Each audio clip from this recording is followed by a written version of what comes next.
சிந்தப்பட வேண்டும்.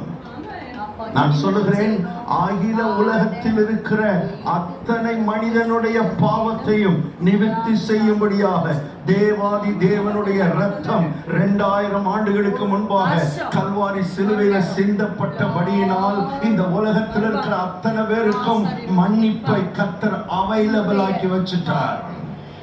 எல்லாரும் மன்னிக்கப்பட்டவர்களாய் இந்த உலகத்திலே வாழ முடியும்.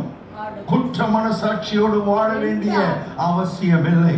பாவம் நிவர்த்தியாகும், குற்றங்கள் நிவர்த்தியாகும். எல்லாவற்றையும் அவர் கழுவி சுத்திகரித்து ஒரு பரிசுத்தமுள்ள, ஒரு நீதியுள்ள ஒரு மனிதனாக எந்த குற்ற உணர்வும் இல்லாதபடி, கில்ட்டே இல்லாதபடி இந்த உலகத்துல மனுஷன் வாழ முடியும்.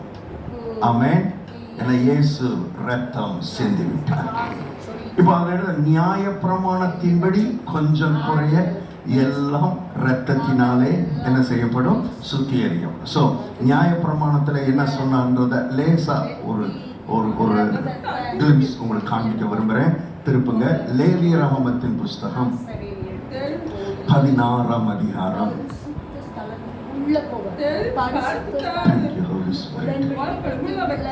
18வது வசனத்தை வாசிக்கலாம். 18 லேவியராகமம் 16:18. பின்பு அவன் கர்த்தருடைய சந்நிதியில் இருக்கிற பலிபீடத்தண்டை வந்து அதற்காக பிராயச்சித்த